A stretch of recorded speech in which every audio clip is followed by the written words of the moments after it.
Now, this story has a lot of heavy moments, but it's got a really, really great ending because I'm here in person right now in Hoboken, New Jersey, with the comeback of Artie Lange 2011, which big news. As I walked in, you told me that the show with Nick Dipaolo is a go. It's a definite go. Yep. Are you guys signed and ready to start? Well, they made us. First of all, this whole thing is making me very anxious, but I'll do it anyway. Is it? No, I'm kidding. No, this is great. It's great to see you as well, man, by the way.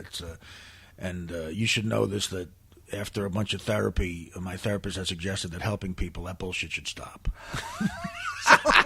The worst therapist ever. Yeah, they're like, don't help anybody. Help yourself, because damn it, you need it. No, I it's good to be here with you, Joe. I missed you a lot. You're one of the good guys, and we've always had fun. But yeah, I guess this is a good place to announce that it looks like Nick Dipaolo and I will be doing a radio show starting, I think, September 12th on Fox Sports Radio, and it's going to be in like 250 markets around the country, and me and Nick are real excited about it. It's we did a test show that went well, and we're going to be doing like a sports entertainment kind of comedy show starting, like I say, in September. So we're really psyched about it, and this is the first time. I just found out last night late that it looks like it's a definite. They made an offer. Nothing's been signed yet, but we're going to do it.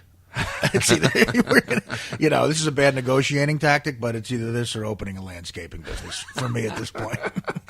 And Nick is psyched. I've always wanted to work with Nick. Nick and I were coming back from a gig in Buffalo about 8 years ago, and we were coming back on one of those planes that's so small your head doesn't fit under the overhead compartment. So my head was at a 45-degree angle, and Nick looked at me and said, you know what, fuck this. Let's open up a pizzeria. I'll cook.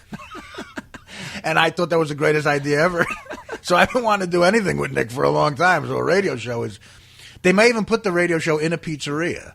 We may get out of here. The show is either going to be in a pizzeria or a diner, maybe. Oh, that'd be cool. So it'll have it's more like a television show, radio show. Right. Yeah, it would be air on DirecTV, hopefully, eventually. But it's going to almost have a more of a theme to it than just like two guys just shooting the shit about sports. Yeah, they're going to build us our own sort of man cave. This is all hopefully. This is down the road. We start on the radio in September.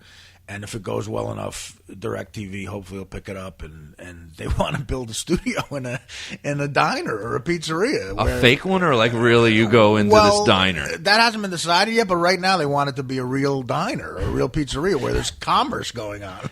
It's operating. Yeah, there'll be a guy next to us putting mozzarella on some dough with gravy, and I'll be 600 pounds within weeks, but that's okay.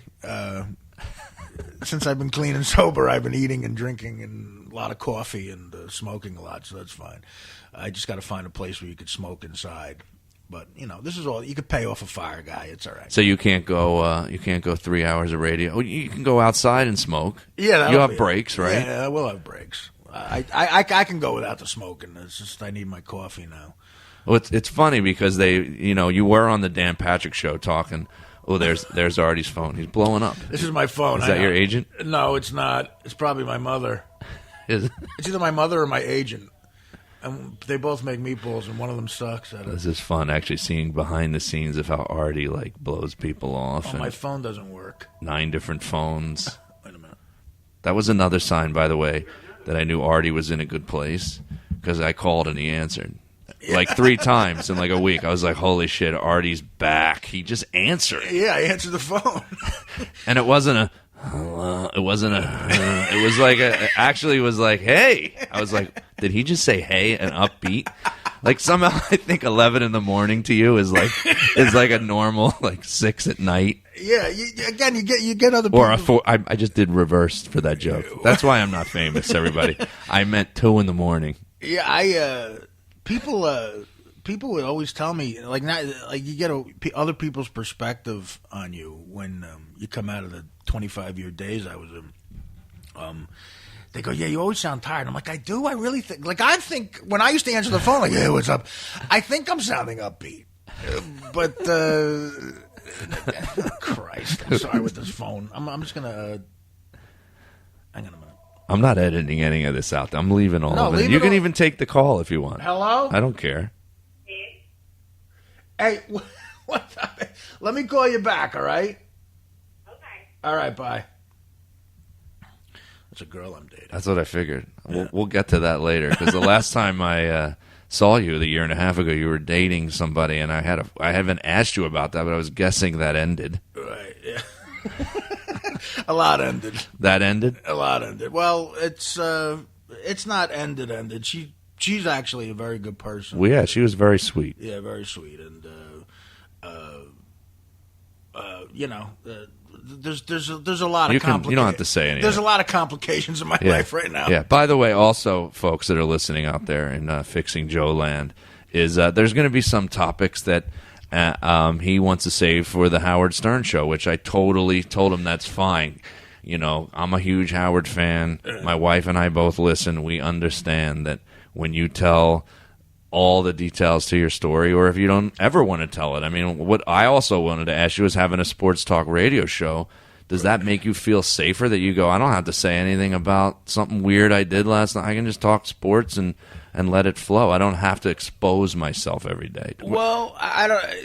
Doing Howard's show was hardly any pressure, because it's, the greatest guy to ever do it is talking all the time, and I just had to chime in with something stupid.